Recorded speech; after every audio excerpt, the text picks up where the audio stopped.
नमस्कार, मैं शंभू कुमार सिंह और आप देख रहे हैं नस्ल दस्तक। बिहार में द ग्रेट भीम आर्मी के जो नेता हैं आज़ाद, मनीष कुमार जो लोजपा के नेता हैं, और एक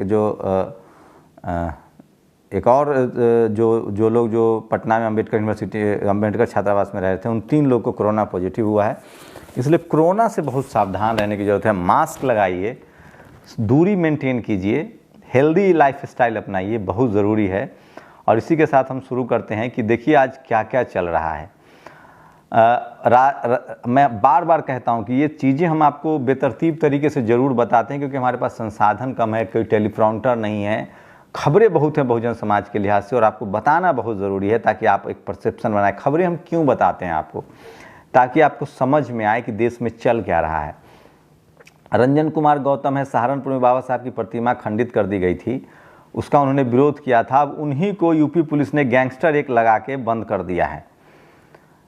तो आप समझिए कि किस तरह के हालात हैं। उन्होंने तस्वीरें जाहिर की है और उन्हीं को गौतम को बंद कर दिया गया है। मध्य प्रदेश के गुना में एक बार फिर से वही चीज़ें हुआ है जो मैंने आपको सुबह भी बताया था। चोरी के शक में दलित को पीटा और गले में फंदा डालकर मंडी में घुमाते रहे बदमाश। कितनी खतरनाक खबर है, सो आप सोचिए। और यूपी सरकार राजा भैया पर सारे केस हटा लिए गए हैं। उसको लेकर हाईकोर्ट ने सवाल पूछा है एक कि राजा भैया पर क्यों केस वापस किया गया। और न्यायमूर्ति मुनीश्वर नाथ भंडारी और न्यायमूर्ति मनीष कुमार की पीठ ने आदेश शिव प्रकाश मिश्र एक सेनानी की याचिका पर दायर किया है। याचिका के अधिवक्ता एसएन सिंह रकवार ने बताया कि याची राजा भैया के खिलाफ विधानसभा में चुनाव खड़ा हो चुका है। उसे जीवन सुरक्षा मिली हुई थी। दरअसल जो मिश्र जी हैं वो उन्होंने राजा भैया के खिलाफ चुनाव लड़ा था, उसके बाद उनको सुरक्षा मिली थी, सुरक्षा हटा ली गई। अब सोचिए, पता चला जब वो कोर्ट गए तो राजा भैया के ऊपर से सारे केस हटा लिए गए हैं। उसके बाद उन्होंने फिर ये मामला कोर्ट में दायर किया है। अब कोर्ट ने पूछा यूपी में क्या हालत है, उसको समझिए। बीबीसी संवाददाता हैं एक, उनका नाम जो है मैं बता रहा हूँ, पाशा, वो बीबीसी के रिपोर्टर हैं। उनके साथ कितनी बदतमीजी हुई है। 7 घंटे तक उनको थाने में हवालात में बंधक बनाकर रखा गया है। ये आज की खबर मैं आपको बता रहा हूँ कि किस तरह से बीबीसी के पत्रकार को 7 घंटे तक यूपी में बंधक बना के रखा गया। आप कल्पना नहीं कर सकते कि इस देश में चल क्या रहा है। खासकर यूपी में इस तरह के हालात हैं। और वो एक शख्स की गिरफ्तारी के बाद पता करने गए थे, तो पत्रकारों की भी यही हाल है। और लास्ट में एक तिग्मांशु धुलिया का एक वीडियो सुनाऊंगा आप लोगों को टूबिन में, कि ब्राह्मण समाज क्या होता है और किस तरह से वो समाज एकजुट है। लेकिन सबसे पहले आज बड़ी खबर कोरोना की है। और सोचिए कि इस देश में एक बहस नहीं हो रही कोरोना पर। पटना बिहार में मेडिकल की हालत बहुत ख़राब है, बैक टू बैक वीडियो आ रहे हैं, बिल्कुल हालत ख़राब है। लोग सोशल मीडिया पर वीडियो आ रहे हैं, उस पर बहस नहीं हो रही है। यूपी में अस्पतालों की हालत ख़राब है, पानी चूने लगता है ऊपर से। ये देखिए, ये वीडियो चल रहा है। बरेली कोरोना सेंटर का ये हाल है कि पानी बरसात में गिर रहा है, उस पर बहस नहीं हो रही है। दिल्ली में एक शख्स की मौत हो जाती है मिंटो रोड पर, उस पर टेलीविज़न पर बहस हो रही, क्योंकि वहाँ अरविंद केजरीवाल की सरकार है। बीजेपी शासित सरकार से तो सवाल ही नहीं पूछा जा रहा है। तो इसके पीछे कॉन्स्पिरेसी, मैं ये नहीं कह रहा हूँ कि जो दिल्ली में हुआ है वो सही है, वो गलत है, उस पर सवाल होना चाहिए, टीवी डिबेट होना चाहिए। लेकिन सबसे ज़्यादा कोरोना से भयावह स्थिति बिहार में, यूपी में है, मध्य प्रदेश में। वहाँ से कोई सवाल ही नहीं, वहाँ से कोई बहस ही नहीं हो रहा है। लेकिन सोशल मीडिया पर वो सारी चीज़ें हो रही है। और पुणे मटन चिकन की दुकान पर अपार कतार में। सोचिए, श्रावण के महीने में मतलब कौन लोग मटन चिकन खा रहे हैं, एक लाइन है। और एक हिंदुस्तान टाइम्स की एक खबर छपी है, केंद्रीय विद्यालय में एक सवाल आया, what do you mean by Dalit, untouchable, foreigners, middle class, upper class. ये इस तरह के सवाल बच्चों के दिमाग में भरे जा रहे हैं। और ये तस्वीर एक और कांग्रेस ने शेयर की है। देखिए किस तरह से बिहार में सबको ठेले पर रखकर ले जाया जा रहा है। प्रधानमंत्री जी ने एक आज शानदार ट्वीट किया है, मुझे लगता है उस पर बात करनी चाहिए। We mourn the loss of US Congress John Lewis, a champion of civil rights. मानव अधिकार की बात कर रहे हैं, सिविल राइट्स, नॉन वायलेंस, अहिंसा एंड गांधीयन वैल्यूज, महात्मा गांधी के विचार। His legacy will continue to endure and inspire. आप सोचिए, प्रधानमंत्री जी जिस शख्स को श्रद्धांजलि दे रहे हैं, उन्हीं के राज्य यूपी में एक पुलिस के हत्यारे को महामंत्री बना दिया जाता है। मतलब क्या कहा जाए। दिल्ली में सोचिए, अब दिल्ली में क्या राजनीति हो रही है, एलजी और सरकार के बीच। दिल्ली राइट्स को लेकर, वकील रखने को लेकर तनातनी हो गई है एलजी। और संजय सिंह ने कहा है, संजय सिंह जो आपके देखिए, जिस तरह से एलजी और केंद्र की भाजपा सरकार दिल्ली दंगों में अपने पसंदीदा सरकारी वकीलों की नियुक्ति पर अड़े हुए हैं, इससे साफ है कि भाजपा दिल्ली दंगों में अपने काले कारनामों और बदनाम चेहरों को छिपाना चाहती है। सोचिए कि सबसे बड़े जो उसमें सबसे ज़्यादा जिस पर आरोप लगे थे कपिल मिश्रा पर, उनके खिलाफ एफआईआर नहीं है। कपिल मिश्रा ने आज भी एक लेख लिखा है, और वो तो, और ये देखिए ये एक जंगल राज की परिभाषा क्या होती है दोगले मीडिया वालों। नीरज भाई पटेल ने लिखा है, 27 दिन बीत गए, संजीव यादव के अपहरणकर्ताओं का कोई सुराग नहीं। थाना अध्यक्ष के सामने 30 लाख फिरौती लेकर अपहरणकर्ता चले गए। ये कानपुर की ही वो घटना है जो मैं आपको बता रहा हूँ। कार्रवाई के नाम पर अभी तक कानपुर एसएसपी ने सिर्फ एसओ बरी रंजीत राय को निलंबित किया है। लगातार फोन करने के बाद भी सर्विलांस सेल अपहरणकर्ताओं का पता नहीं लगा पाया। उसी सर्विलांस सेल के प्रभारी को बर्रा थाना का इंचार्ज बना दिया। जिनको लोग जातिवादी नेता कहते हैं वो इतने नकारा और आराम तलब हो गए कि उनसे जातिवाद भी अब ढंग से नहीं हो पा रहा है।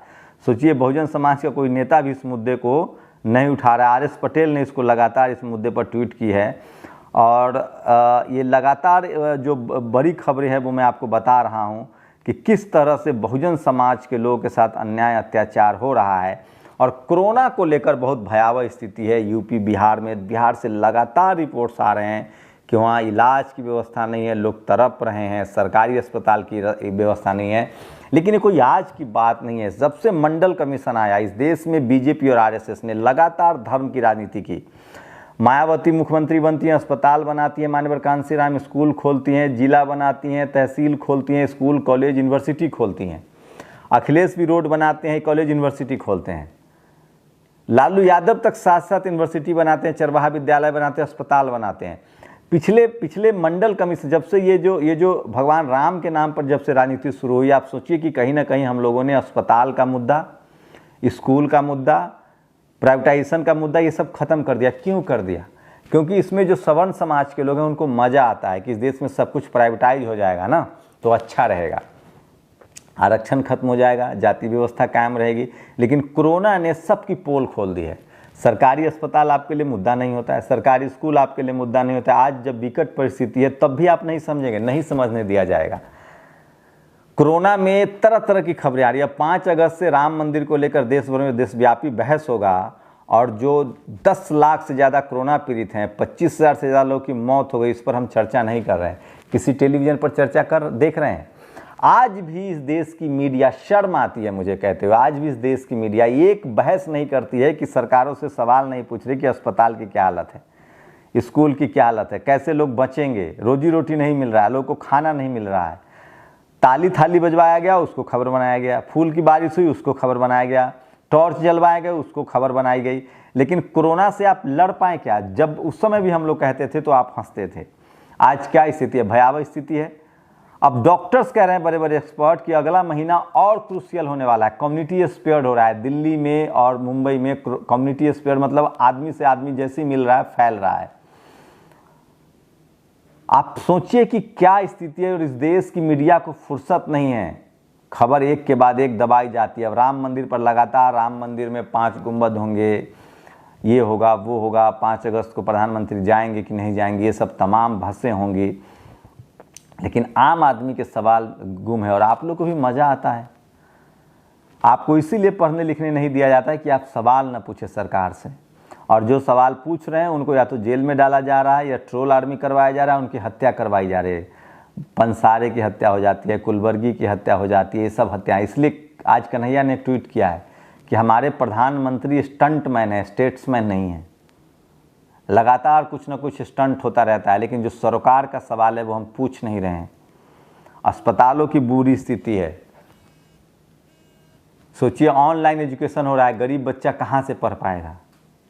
तो सबसे ज़्यादा मार आपको बहुजनों पर पड़ रहा है, SC ST OBC माइनॉरिटी के लोगों पर पड़ रहा है, क्योंकि उनके पास 5 पुश्तों के लिए ज़मीन नहीं है, उनके पास बिजनेस नहीं है, व्यापार नहीं है। रोज़ कमाने खाने वाले हमारे आपकी तरह लोग थे, उनके ऊपर सबसे ज़्यादा मुसीबत टूट रहा है, क्योंकि उनके पास कोई बैकअप प्लान नहीं है, उनके पास कोई बैंक में पैसा नहीं है, उनके पास कोई दुकान डलिया नहीं है, उनके पास कोई बिजनेस नहीं है, उनके पास 7 पीढ़ी तक संपत्ति नहीं है।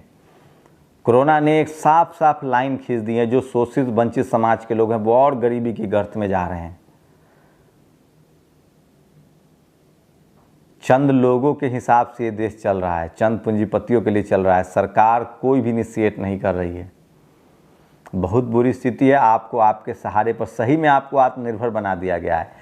आप जी पाएँ तो जी पाएँ, बच पाए तो बच पाएँ, रोजी रोटी चल पाई तो चल पाए, और उस पर से जातीय हिंसा भी आपको झेलनी है, गुंडागर्दी भी झेलनी है। पुलिस वाले आपकी सब्जी का ठेला, वो तस्वीरें जरूर देखें, सब्जी का ठेला पलट देंगे। तो सारा मार गरीबों पर पड़ रहा है, और गरीब की एक जाति है इस देश में। और अब भी हमारे लोग, पता नहीं हमारे नेता, हमारे सोशल एक्टिविस्ट क्या करते हैं, क्या इन सब बातों को नहीं समझते हैं। जब अब सोशल मीडिया है, ट्विटर है, फेसबुक है, इस पर बात होनी चाहिए लगातार। क्यों नहीं हो रहा है मुझे नहीं समझ में आ रहा, लेकिन मेरी नैतिक जिम्मेदारी है कि मेरी जितनी समझ है, जो भी सिस्टम में खराबी है, जो भी समस्याएं हैं, उस पर मैं लगातार बात करता रहूँगा। प्रियंका गांधी, अच्छा लगा मुझे, प्रियंका गांधी यूपी में राजनीति कर रही हैं, दलितों के घर जा रही हैं। प्रियंका जी, मध्य प्रदेश में भी आपको बात जाना चाहिए, आपको राजस्थान में भी जाना चाहिए, और 60 साल का हिसाब भी देना चाहिए आपको। अच्छी बात है, कम से कम प्रियंका गांधी ने अच्छा किया। उससे ये होगा कि हमारे नेता भी घरों से निकलें।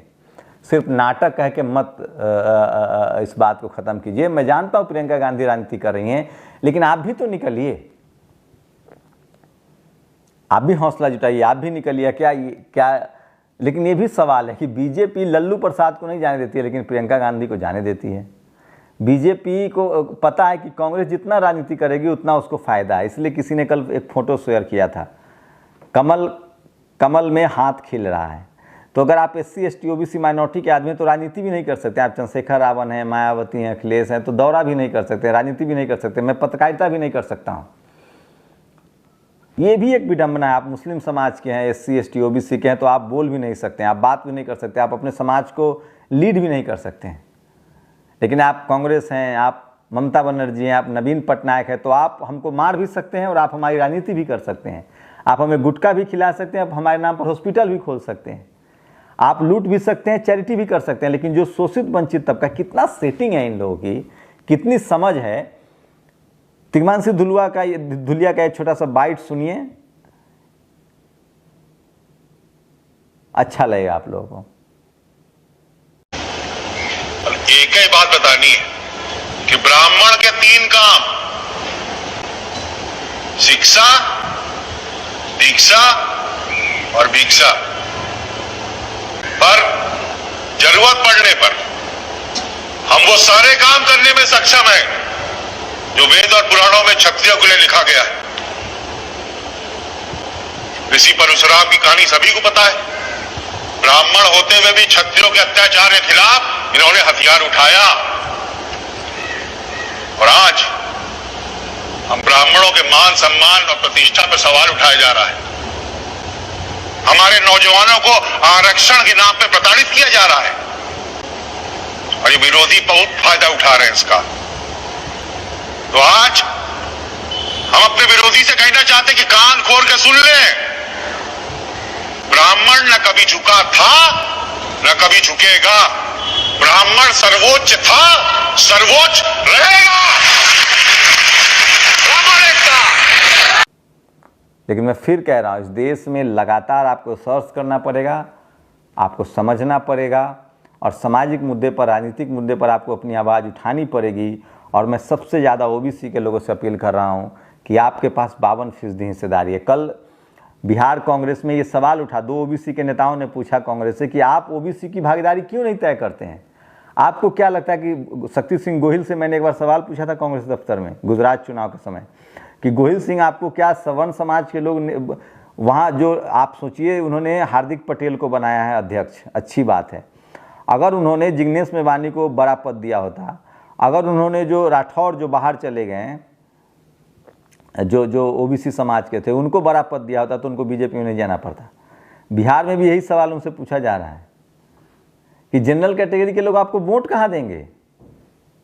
या तो आप कांग्रेस के नेता की लाइन है कि जनरल कैटेगरी के लोग RJD से नफरत करते हैं, मतलब OBC के दलों से नफरत करते हैं।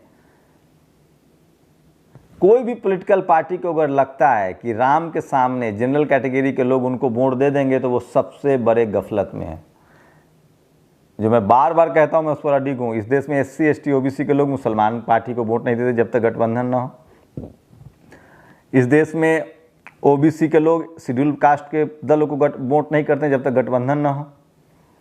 इस देश में जनरल कैटेगरी के लोग SC ST माइनॉरिटी के दलों को वोट नहीं देते जब तक गठबंधन ना हो। तो ये समझना पड़ेगा, SC ST OBC माइनॉरिटी के लोग सबको वोट देते हैं, कांग्रेस को भी वोट देते हैं, मुस्लिम तो SC को भी वोट देता है, ST को भी वोट देता है, OBC को भी वोट देता है, OBC भी सवर्णों को भी वोट देता है, SC जो है वो सबको वोट देता है, बिना गठबंधन के भी कांग्रेस को भी वोट देता है, BJP को वोट देता है। तो ये राजनीतिक परिदृश्य है और इसमें आपको समझना पड़ेगा। और तमाम सोशल एक्टिविस्ट, तमाम सोशल, अभी आज जनहित अभियान के यादव जी ने जारी किया किस तरह से मेडिकल में आपके सीट्स खत्म कर दिए गए हैं OBC कैटेगरी के। तो ये सब तमाम बड़ी खबरें जिस पर आपको बात करना चाहिए और मुझे लगता है इस देश में जितने बहुजन समाज के इंटेलेक्चुअल हैं, कॉलेज यूनिवर्सिटी में हैं, उनको इन सब मुद्दों पर बोलना चाहिए। आप लोग की क्या राय है, अपनी राय जरूर दें, अपनी प्रतिक्रिया जरूर दें। शुक्रिया। नेशनल दस्तक की आपसे गुजारिश है कि अगर इसको बचाना चाहते हैं तो नेशनल दस्तक को सब्सक्राइब करने के लिए रेड कलर के सब्सक्राइब बटन को दबाएं, फिर बेल आइकन की घंटी दबाएं। नेशनल दस्तक को बचाने के लिए बहुत जरूरी है कि हर खबर को शेयर करें, लाइक करें, कमेंट जरूर करें।